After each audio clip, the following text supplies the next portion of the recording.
कहानी छुअंत का पेश है दूसरा भाग। उठो चलो कहीं बाहर चलते हैं, कुछ अंतर साथ साथ चलते हैं। वफाई ने कहा, इस मरुभूमि में कहाँ जाएंगे हम? क्यों, मरुभूमि में नहीं चल सकते क्या? चलने के लिए रास्ता ही तो चाहिए, चरण भी तो चाहिए। चरण तो सबके पास होते हैं, उसे उठाने का साहस चाहिए श्रीमान। यह साहस कहाँ से आता है? मैं तो चली, तुम आ जाओ मेरे पीछे पीछे। वफाई चल पड़ी। अरे रुको, मैं भी, जीत पुकारता रहा। वफाई चलती रही। जीत ने गति बढ़ाई, वफाई के साथ हो गया। दोनों साथ साथ चलते रहे। मरुभूमि खाली थी, मौन थी। दोनों के चरणों की ध्वनि आती रही। मरुभूमि की हवा की कुछ कहती रही, मौन की ध्वनि भी सुनाने लगी। हवा में एक संगीत बह रहा था। वफाई उसे सुनती रही तो जीत उस संगीत के संकेतों को पकड़ने का प्रयास करता रहा। दोनों लौट आए। दूर सूरज अपने घर की तरफ चल पड़ा था। गगन अपना रंग बदल चुका था। वफाई नींबू रस ले आई, लो इसे पी लो। जीत ने रस लिया। वफाई की आंखों में देखा, उनमें भी जीत को एक रस दिखा, जीवन रस। एक संकेत दिखा, जीवन संकेत। जीत ने स्मित किया, वफाई ने स्मित से जवाब दिया।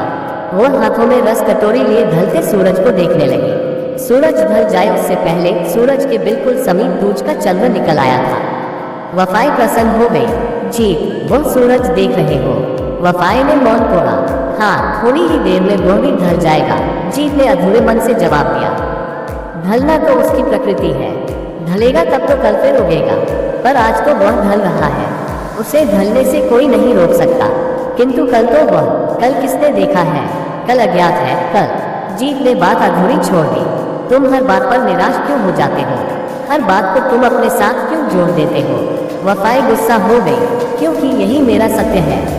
किंतु इसी ढलते सूरज में कहीं कुछ उगने का संकेत है, कहीं जीवन भी है। बस दिखना चाहिए। मुझे तो कुछ नहीं दिख रहा। वह दूर देखो, सूरज के निकट एक पतली चमकती रेखा दिख रही है। वफाई ने अपने हाथ को चंद्र की दिशा में खींचा। नहीं, मुझे तो कुछ भी नहीं दिखता। इधर आ जाओ। जीत वफाई के पास जाकर खड़ा हो गया। वफाई ने फिर से चंद्र की तरफ निर्देश किया, हाथ खींचते हुए कहा, देखो मेरे हाथ की दिशा में देखो। वहीं दूर एक छोटा सा दूज का चंद्र दिख रहा है ना? जीत वफाई के खींचे हुए हाथ को देखने लगा। जीत की रुचि चंद्र से ज्यादा वफाई के हाथ में थी। उस खींचे हुए हाथ में भी जीत को भरपूर जीवन दिखने लगा। दिखाई दिया? वफाई ने फिर से पूछा। जीत ने अपना ध्यान वफाई के हाथ पर से खींचे हुए हाथ की दिशा में घुमाया। दूर उसे दूज का चंद्र दिखाई दिया। हाँ, दिख रहा है। कितना छोटा सा है, किंतु सुंदर है ना? वफाई की बात में उत्साह था, उमंग था। जी, तुम जानते हो, जब मैं छोटी थी तब मेरी माँ मुझे प्रत्येक महीने दूज का चंद्र अचूक दिखाती थी। मैं भी हर महीने उसे देखने को उत्सुक रहती थी। कारण जानते हो? वफाई ने मुख जीत की तरफ घुमाया। उस मुख में भी जीत को जीवन संकेत दिखे। नहीं जनता, अभी कुछ ही दिन तो हुए हैं हमें मिले हुए और तुम अपने बचपन की बात मुझे पूछ रही हो। बावली हो तुम? जीत ने उपहास किया। बात तो उचित है तुम्हारी, बावली तो मैं हूँ ही। नहीं तो इस मरुभूमि में एक अज्ञात युवक के साथ ऐसे इतने दिनों तक थोड़ी न रहती। वफाई हंस पड़ी। जीत भी, तुम ऐसे ही हंसते रहो। जीत, अच्छा लगता है। वफाई और जीत फिर से हंसने लगे, मुक्त मन से। तुम अपने बचपन की कुछ बात कह रही थी, जीत ने याद दिलाया। दूज का चंद्र अमावस्या के बाद निकलता है। यह संकेत देता है कि अंधकार से भरी रात्रियां बीत चुकी है। दूसरी बात, दूज के चंद्र के बाद हर रात्रि चंद्र बढ़ता जाता है, अंधेरा घटता जाता है, प्रकाश बढ़ता जाता है। इसे शुभ माना जाता है। देखो बातों बातों में सूरज डूब गया, साथ में चंद्र भी। कितनी छोटी आयु होती है दूज के चंद्र की। तुम फिर निराश हो गए? क्या हो गया है तुम्हें? तुम जीना नहीं चाहते? वफाई ने गुस्सा दिखाया। जीना तो प्रत्येक व्यक्ति चाहता है, मैं भी। तो चिंतित क्यों हो? जीवन की आशा को जीवंत रखो, सब कुछ ठीक हो जाएगा। जब जब जीवन की आशा जागती है, जिंदगी मुझे छल जाती है और मृत्यु के अधिक समीप लाकर खड़ी कर देती है। मैं डर सा गया हूँ। तुम ऐसा क्यों सोच रहे हो? समय ने मुझसे मेरी दिलशाद छीन ली, गैलेना आंटी को भी छीन लिया। मुझे डर है कि कहीं तुम भी मुझे। वफाई मौन रही। जीवन से मेरा विश्वास उठ गया है। मैं क्षण क्षण मेरी मृत्यु की प्रतीक्षा कर रहा हूँ, किंतु मृत्यु भी तो आती नहीं। मैं थक गया हूँ इस तरह प्रतीक्षा करते करते। वफाई अभी भी मौन थी। जीत भी मौन हो गया। उसे वफाई के संग जीवन की कोई आश देखने की अपेक्षा थी, किंतु वफाई तो मौन थी। वफाई ने कोई संकेत नहीं वो लौट गई कक्ष में। क्षितिज रात के अंधेरे से ग्रस्त हो गई। जीत विषादग्रस्त हो गया। मरुभूमि रात का मौन ओलिस हो गई। वफाई कक्ष में थी और जीत झूले पर। दोनों सोने का प्रयास कर रहे थे पर कोई सो नहीं पाया। देर रात तक जब वफाई को नींद नहीं आई तो वह कक्ष से बाहर निकली, दरवाजे पर खड़ी हो गई और जीत को देखने लगी। जीत झूले पर बैठा था। उसकी आंखें खुली, मुख पर अभी भी पीड़ा है। संध्या के समय थी, उससे भी अधिक पीड़ा है। कितना दुखी है ये, कितनी पीड़ा सह रहा है वो, और मैं विवश हूँ। उसकी पीड़ा को जरा सा भी हल नहीं सकती। कितना कष्ट, कितना आघात झेला होगा उसने। समझ नहीं आ रहा है कि मैं करूँ तो भी क्या करूँ। वह क्षण क्षण मर रहा है। वह जीवन की इच्छा को खो चुका है। मैं विवश होकर देख रही हूँ। मैं कुछ नहीं कर सकती। वफाई सोचते सोचते जीत के पास आ गई। जीत अनभिज्ञ था। वफाई ने चादर में छुपे जीत के मुख को ध्यान से देखा। वह चौंक पड़ी। जीत तेजी से सांस ले रहा था, हाँफ रहा था। वफाई ने जीत के माथे पर हाथ फेरा। वह गर्म था। तेज बुखार से जीत तप था। तेज बुखार है तुम्हें, चलो उठो और अंदर चलो, कुछ दवाई ले लो। वफाई ने जीत को हाथ से पकड़ा और कक्ष के अंदर ले गई। वफाई जीत के लिए दवाई ढूंढने लगी। जीत, कहाँ होगी दवा? वफाई ने पूछा। मुझे कोई दवा नहीं लेनी है, तुम उसे मत ढूंढो। जीत हाँफते हुए बोला। तो तुम क्या चाहते हो? दवाई नहीं लोगे तो मर जाओगे। वेदना देखी है कभी अपनी? वफाई ने जीत को डांटा। मैं मरना नहीं चाहता, मैं जीना चाहता हूँ। तो क्या मैं तुम्हें मारना चाहती हूँ? जीने के लिए ही तो दवाई देना चाहती हूँ। तुम समझते क्यों नहीं हो? नहीं, मेरा कहने का तात्पर्य वह नहीं था। जीत ने गहरी सांस ली। किंतु मैं जानता हूँ कि मेरे पास समय बहुत ही अल्प है। अब इन दवाओं से कब तक जीता रहूंगा? जीत वफाई की आंखों में देखने लगा। वफाई शांत होकर जीत को सुनती रही, देखती रही। जीत आगे न बोल सका, हाँफ गया। वफाई उसके माथे पर हाथ फेरती रही। उसे अच्छा लगा। तुम तो बोलो न कुछ, मैं ही बोले जा रहा हूँ। तुम कुछ कर सकती हो। जीत ने आशा भरी नजरों से वफाई को देखा। मैं नहीं जानती मैं क्या कर सकती हूँ, किंतु तुम तो कर सकते हो। मरने से पहले जो चाहे, जैसा चाहे जी को लो। वह कैसे? जो भी मनसा हो पूरी कर लो। क्या चाहते तो तुम इस बचे हुए समय में? जीत, क्या चाहता हूँ मैं? मुझे जब याद है कि मेरे पास समय नहीं है तो मैंने क्या किया? कुछ भी तो नहीं, बस केवल प्रतीक्षा ही करता रहा। तुम चाहते तो बहुत कुछ कर सकते थे इस समय में। अपने लिए तो जी ही सकते थे।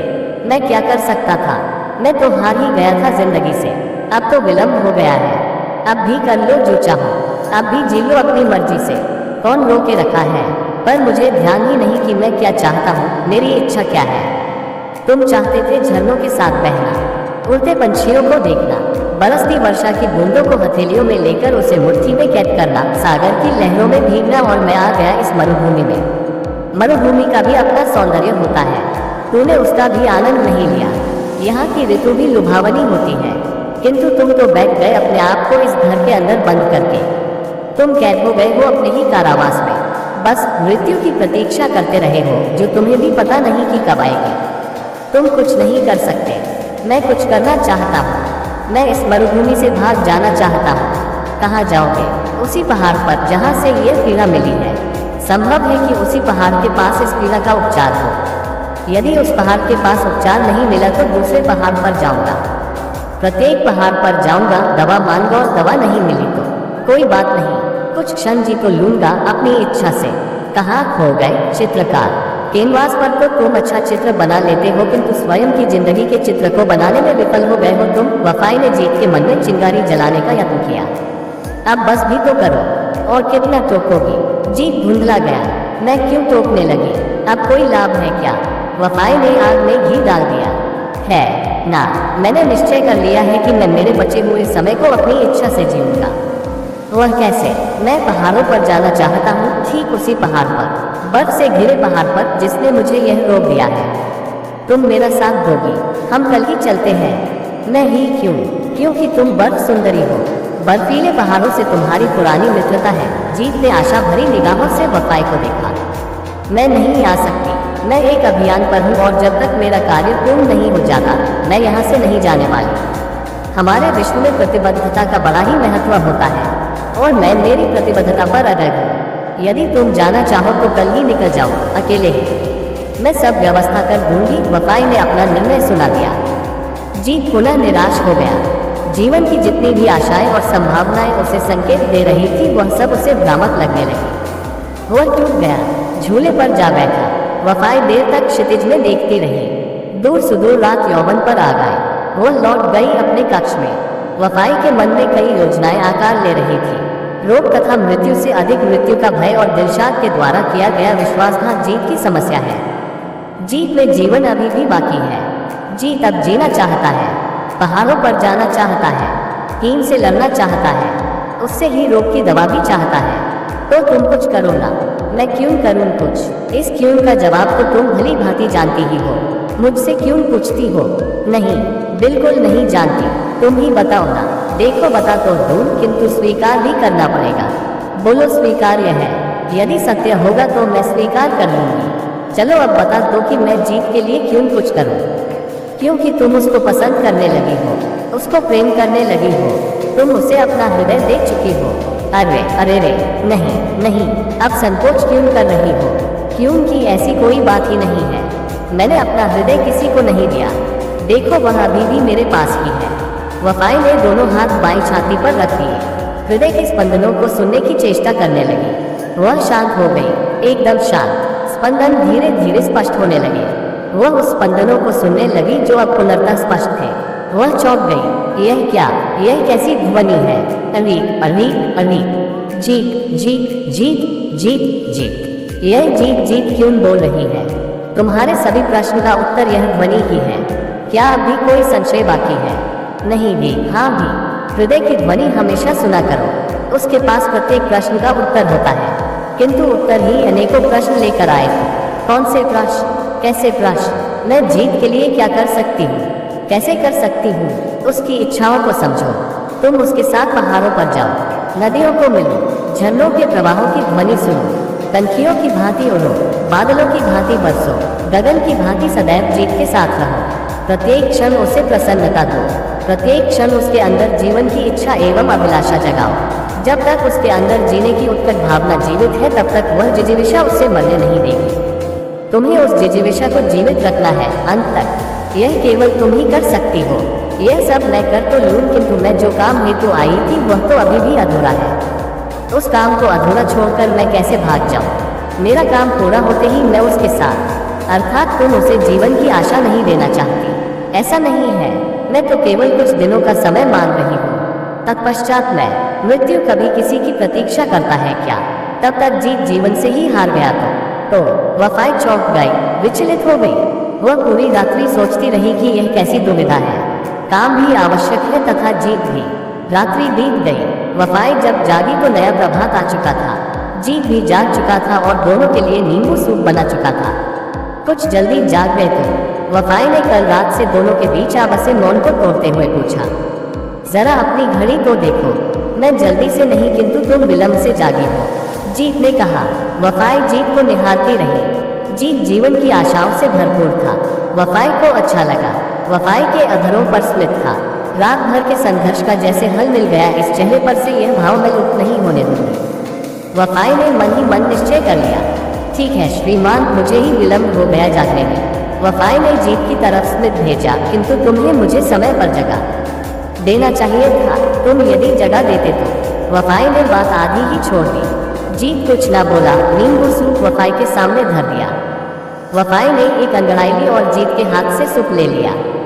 वफाई की उस अंगड़ाई में भी जीत को जीवन की आश दिखाई दी। जीत की आंखों की उस आश को वफाई ने पढ़ लिया। वफाई कैनवास के समीप गई। चित्राधार पर कैनवास चढ़ाया, रंगों को डिश के अंदर रखा, इधर उधर पड़ी विभिन्न तुलिका को समेटा और कैनवास के पास रख दिया। वफाई जीत की तरफ मुड़ी। श्रीमान चित्रकार, यह कैनवास, यह रंग, यह तुलिका बड़े समय से निश्चल से पड़े हैं, उन्हें कुछ जीवन दे दो। मैं कौन होता हूँ किसी को जीवन देने वाला? मैं कुछ नहीं जानती। बस आज फिर से इस कैनवास पर कोई आकृति बना दो। सब कुछ छोड़कर, सब कुछ भूलकर तुम अपनी चित्रकारी करो। चलो आओ इधर। वफाई ने जीत को आमंत्रित किया। जीत आगे बढ़ा, तुलिका हाथ में पकड़ी, रंगों को देखा, रंगों को खोला और उसे दिश में उल्टने लगा। तुलिका को रंगों में डुबोने लगा। वफाई जीत को देखती रही। उसे जीत की भाव भंगिमा सकारात्मक लगी। वह मन ही मन प्रसन्न हो उठी। कुछ समय तक रंगों से खेलने के बाद जीत तुलिका लेकर कैनवास की तरफ मुड़ा। जीत ने कैनवास पर पहली लकीर खींची और वफाई की तरफ देखा। वफाई वहां नहीं थी, वह कमरे की तरफ जा रही थी। जीत को वफाई की पीठ दिखी। वफाई, तुम कहाँ चली? यहाँ बैठो ना मेरे पास, देखो मैं कैसा चित्र बनाता हूँ। वफाई मुड़ी, स्मित दिया तथा बोली, चित्रकार जी आप चित्र बनाइए, मुझे कई काम निपटाने हैं, मेरे पास समय नहीं है। फिर कभी बैठूंगी तुम्हारे पास, अभी मुझे जाने दो। ऐसे कौन से अनिवार्य काम आ पड़े हैं कि तुम अभी इतनी व्यस्त हो गई? कल तक तो तुम्हारे पास समय ही समय था, आज सहसा यह क्या हो गया? वो तुम नहीं समझोगे श्रीमान चित्रकार। अरे ओ बर्फ सुंदरी, सुनो तो। वफाई बिना सुने ही आंखों से ओझल हो गई, कक्ष में चली गई। लड़कियां जब सुनना नहीं चाहती तब किसी की भी बात नहीं सुनती, चाहे कुछ भी कर लो। जीत अकेले अकेले बड़बड़ाया और तुलिका की तरफ देखकर बोला, अरे ओ तुलिका, तुम भी तो लड़की ही हो, क्या तुम मेरी बात सुनोगी? मैं जो चित्रित करना चाहता हूँ उसे चित्रित करोगी, अथवा तुम भी इस वफाई की भांति अपनी ही मनमानी करोगी? तुलिका ने कोई प्रतिभाव नहीं दिया। जीत भी मौन हो गया। कैनवास रंग, तुलिका तथा चित्र में खो गया। 3-4 घंटे बीत गए। वफाई कक्ष से बाहर आई। जीत अभी भी अपने चित्र में व्यस्त था। वफाई चुपचाप झूले पर बैठ गई। अनायास ही झूले को चलाने लगी। झूला धीरे धीरे झूलने लगा, वफाई को झूलाने लगा। वफाई ने आसपास दृष्टि घुमाई, प्रत्येक वस्तु को ध्यान से देखने लगी, जैसे उन सभी वस्तुओं को मन भर देखकर मन के किसी कोने में छुपा कर रखना चाहती हो, हमेशा के लिए। अरे तुम कब यहाँ आकर बैठ गई? झूले की आवाज सुनकर जीत ने झूले की तरफ देखा। वफाई मन मन झूल रही थी। यूं समझ लो कि जब तुम्हारी मुझ पर दृष्टि पड़ी बस तब ही। वफाई ने झूले को रोका और खड़ी हो गई। जीत के पास जा पहुंची। बातें बातें सब बाद में, सबसे पहले भोजन लिया जाए, चलो आ जाओ अंदर। जीत ने तुलिका को डिश में रखा और वफाई के पीछे पीछे भोजन के लिए अंदर प्रवेश कर गया। कक्ष को देखकर वह चौंक गया। यह सामान, तुम कहीं जा रही हो क्या? जीत के सामने बंधा हुआ वफाई का कुछ सामान था।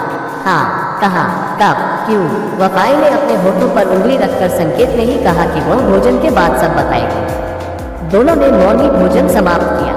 मैं झूले पर तुम्हारी प्रतीक्षा कर रहा हूँ। जीत बाहर आ गया। वफाई जब आई तो जीत ने फिर वही प्रश्न किया। अनेकों बार पूछने पर भी वफाई ने कोई उत्तर नहीं दिए। तुम मेरे प्रश्नों के उत्तर क्यों नहीं दे रही हो? जीत चिढ़ गया। धैर्य रखो, समय आने पर वफाई, जब तक तुम स्वयं नहीं बताती मैं तुमसे कुछ नहीं पूछूंगा, बस मौन रहकर ही सब देखता रहूंगा। जीत ने भी निश्चय कर लिया। 2 दिन बीत गए। क्वचित ही दोनों में से कोई कुछ बोला होगा इन 2 दिनों में। जीत चित्रों को बनाता रहा, वफाई सामान बांधती रही। वफाई ने लगभग पूरा सामान बांध लिया। उसने सभी चित्रों को भी बांध लिया। तीसरे दिन वफाई सूरज निकलने से पहले ही जाग गई। बंधा हुआ सब सामान जीप में डाल दिया। जीत के जागने से पहले वह यात्रा के लिए तैयार हो गई। मैं कहीं जा रही हूँ, मैं आज रात को नहीं लौट पाऊंगी, कल दोपहर तक लौट आऊंगी, तुम अपना ध्यान रखना। वफाई ने जीत की तरफ जाते जाते जीत को सूचित किया। जीत वफाई को देखने लगा। नारंगी टी शर्ट, नीचे काली जीन्स की पैंट, खेल के जूते, आंखों पर ऐनक, खुले केश तथा उंगलियों पर जीप की चाबी घुमाती हुई वह बड़ी ही सुंदर चाल चलती हुई जीप तक जा पहुंची। उसने जीप का दरवाजा खोला, गले में लटक रहे कैमरे को बाजू वाली सीट पर रखा और स्वयं चालक स्थान पर बैठ गई। अरे ओ बर्फ सुंदरी, यह आग सी चाल लेकर कहाँ चल गई? किसको जलाने का इरादा है? जीत ने मन की बात छुपाकर वफाई को छेड़ा, किंतु उन शब्दों में वह उत्साह नहीं थी जो एक लड़का एक लड़की को जब छेड़ता है तब होता है। वफाई ने केवल स्मित किया। तुम लौट कर तो आओगी ना? जीत ने संदेह व्यक्त किया। तुम मेरा विश्वास कर सकते हो। वफाई ने चाबी घुमाई, जीप चालू हो गई। यदि तुम लौट कर नहीं आई तो प्रतीक्षा करो, समय सभी प्रश्न का उत्तर देता है। मेरी प्रतीक्षा करना, अपना ध्यान रखना। वफाई ने जीप दौड़ा दी। जीप के मार्ग की रेत, जो कई दिनों से आलसी होकर रास्ते पर पड़ी रही थी, जाग उठी और जीप के चलते ही जमीन से उठकर हवा में उड़ने लगी। रेत के बादलों में जीप धूमिल हो गई।